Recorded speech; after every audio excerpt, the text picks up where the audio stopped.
गर्ग जी को और उनकी टीम को और शांति प्रसाद जी को अपनी ओर से बहुत बहुत बधाई देता हूं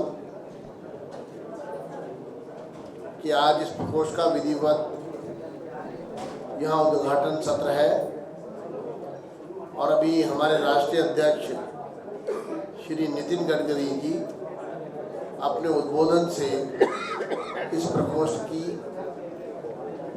विधिवत शुरुआत करेंगे। राइट टू इंफॉर्मेशन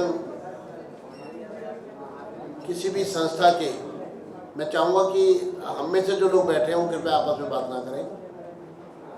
अगर आप आपस में बात करेंगे तो फिर हम आपस में बात कैसे करेंगे।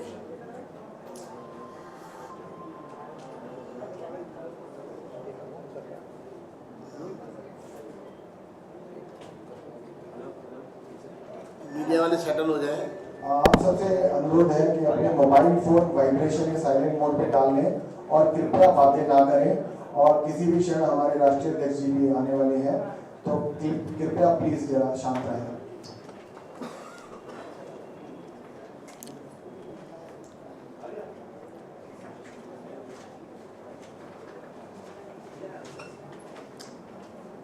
सूचना का अधिकार जो आम आदमी को एक ऐसी ताकत देता है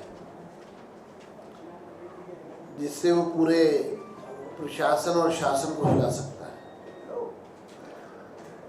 इससे पहले भी देश में एक बड़ी प्रभावी प्रक्रिया है न्याय प्रणाली और रूल ऑफ लॉ, जिस पर यह आधारित लोकतांत्रिक व्यवस्था है।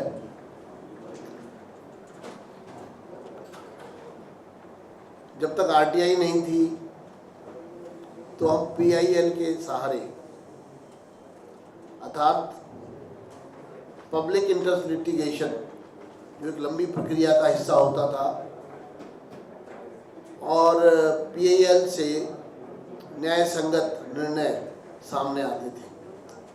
लेकिन आज पीआईएल के साथ साथ आरटीआई ने जो अपना स्थान बनाया है वो निश्चित रूप से इस समाज में इस प्रशासन की कमियों को दूर करने के लिए एक प्रभावशाली व्यवस्था है। लेकिन इस व्यवस्था के बारे में क्या हमारे पास पूरी जानकारी है? क्या बाकी लोगों के पास इसकी पूरी जानकारी है? आरटीआई के माध्यम से भी अगर अधिकारी वर्ग सही प्रकार से हमें हमारे प्रश्नों का जवाब नहीं दे रहा है तो उसके लिए हमको क्या करना है? और ये सूचना का अधिकार क्या सिर्फ सूचना प्राप्त करने वाले के लिए लाभकारी है? ऐसा नहीं है। वो किसी व्यक्ति को लाभ पहुंचा रहा है, लाभ से अब जानकारी दे रहा है, ऐसा नहीं है। खाली मेरा लगभग 15 वर्षों से प्रशासन की चीज़ों से सीधा संबंध है। जब से मैं चुना गया मैंने बहुत नज़दीक से देखा, और आरटीआई आने के बाद प्रशासन में जिस प्रकार के भूचाल आए,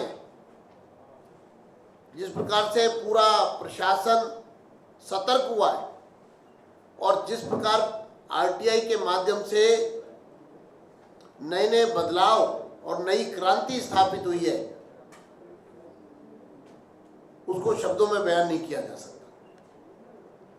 आज हर दफ्तर, हर प्रशासनिक अधिकारी, हर प्रशासनिक व्यवस्था इस बात को ध्यान में रख करके कि मुझसे कभी भी किसी भी विषय पर जानकारी मांगी जा सकती है, इसलिए दिन प्रतिदिन पारदर्शिता बढ़ रही है, भ्रष्टाचार कम हो रहा है। फाइलों के अंदर क्या हो रहा है, फाइलों के अंदर क्या किया जा रहा है, आज वो आरटीआई के माध्यम से बाहर आ सकता है। आरटीआई के माध्यम से होने वाला डिस्क्रिमिनेशन रोका जा सकता है। आरटीआई के माध्यम से भाई भतीजावाद रोका जा सकता है। आरटीआई के माध्यम से करप्शन को अंकुश लगाया जा सकता है। जब 2007 में हम लोग दिल्ली नगर निगम में आए थे तो 3 मई 2007 को स्थायी समिति के पहले सत्र में हमने निर्णय लिया कि पूरा दिल्ली नगर निगम होलिस्टिक अप्रोच से, अर्थात सभी विभाग पूरी तरह से कंप्यूटरीकृत होंगे, अर्थात ई गवर्न होंगे। जैसा भी पांडे जी ने यहाँ कहा था, ई टेंडरिंग, दिल्ली के अंदर आज दिल्ली नगर निगम एक ऐसी व्यवस्था है जिसमें टोटल टेंडरिंग ई टेंडरिंग से होती है। 24/7 आप देश की पहली ऐसी संस्था होगी दिल्ली नगर निगम जिसमें आप आरटीआई ऑनलाइन अप्लाई कर सकते हैं। आपको किसी दफ्तर में जाने की ज़रूरत नहीं है। आप कंप्यूटर पर, लैपटॉप पर अपनी जो जानकारी आपको चाहिए आप ऑनलाइन उसको अप्लाई करिए और आपको ऑनलाइन उसका रिप्लाई मिलेगा।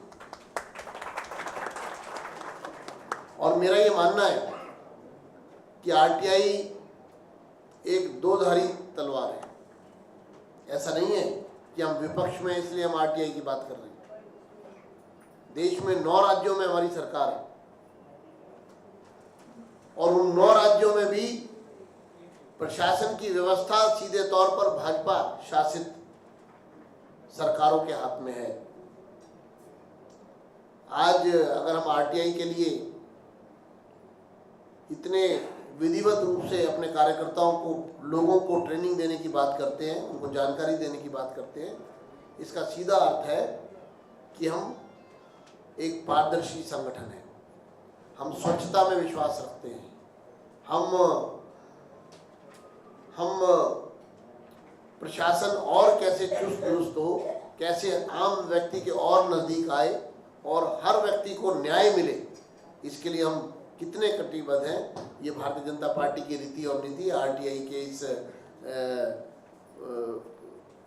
इस हथियार को सही प्रकार से इसका प्रयोग हो, इसका प्रयोग अच्छे के लिए हो, इसका प्रयोग प्रशासन को चुस्त दुरुस्त करने के लिए हो, इसका प्रयोग न्याय दिलवाने के लिए हो, ये हमारी मानसिकता है। कई बार लोग कहते हैं कि आरटीआई का मिसयूज हो रहा है। मैं उसको अन्यथा नहीं लूँगा। हो सकता है ऐसा भी हुआ हो, ऐसा भी किया जाता हो। कुछ लोग उस मानसिकता से भी, बुरी मानसिकता से भी आरटीआई का प्रयोग करते हों।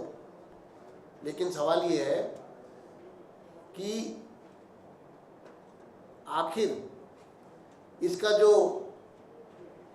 एक पारदर्शिता वाला पक्ष है, एक जानकारी वाला पक्ष है, एक प्रशासन में चुस्त दुरुस्त हो, न्याय आम व्यक्ति को मिले, हर व्यक्ति को मिले, उस पक्ष को हम कैसे भूल सकते हैं। लेकिन एक दिन ऐसा आएगा जब इस व्यवस्था से जो वो पक्ष है वो दिन प्रतिदिन बहुत ही एक प्रकार से अलग थलग हो जाएगा।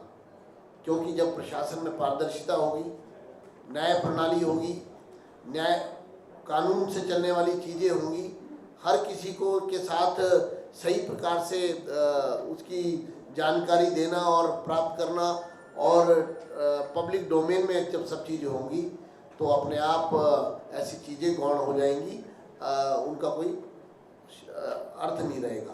तो धीरे धीरे ये चीज़ आगे बढ़ रही है।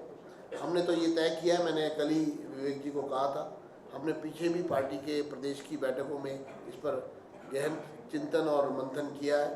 पीछे हमारे अभ्यास वर्ग चल रहे हैं। अभ्यास वर्ग में हम अपने कार्यकर्ताओं को हर प्रकार की जानकारी दे रहे हैं। तो उसमें एक वर्कशॉप ऐसी स्थापित हो जिसमें आरटीआई के बारे में पूरी जानकारी पार्टी के हर कार्यकर्ता को हो और जिसका वो उपयोग करे, जिसको लेकर के वो अपने क्षेत्र में लोगों की समस्याओं का समाधान करने में उस पर कार्रवाई हो सके।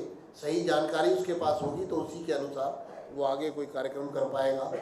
और हमें 15 से 20 लोग ऐसे चाहिए जो आरटीआई के बारे में कार्यकर्ताओं को जानकारी दे सके।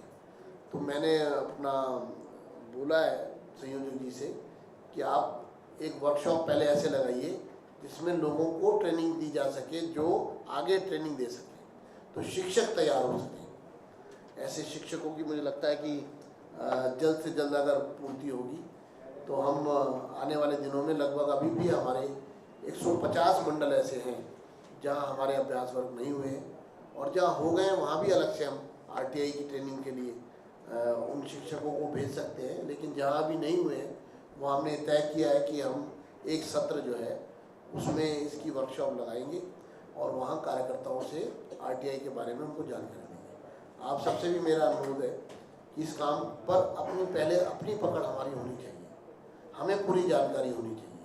अभी जो कहा जाता है कि भाई CIC की बात जो की जाती है, जो इंफॉर्मेशन कमिश्नर है, जो हाँ जी सेंट्रल इंफॉर्मेशन कमिश्नर, उसके बारे में ये कहा जाता है कि इनके पास जब अपील में हम जाते हैं, अगर मान लीजिए विभाग से सही जानकारी नहीं मिली है, ये विभाग सही प्रकार से जानकारी नहीं दे रहा है, तो हम CIC में अपील में जाते हैं।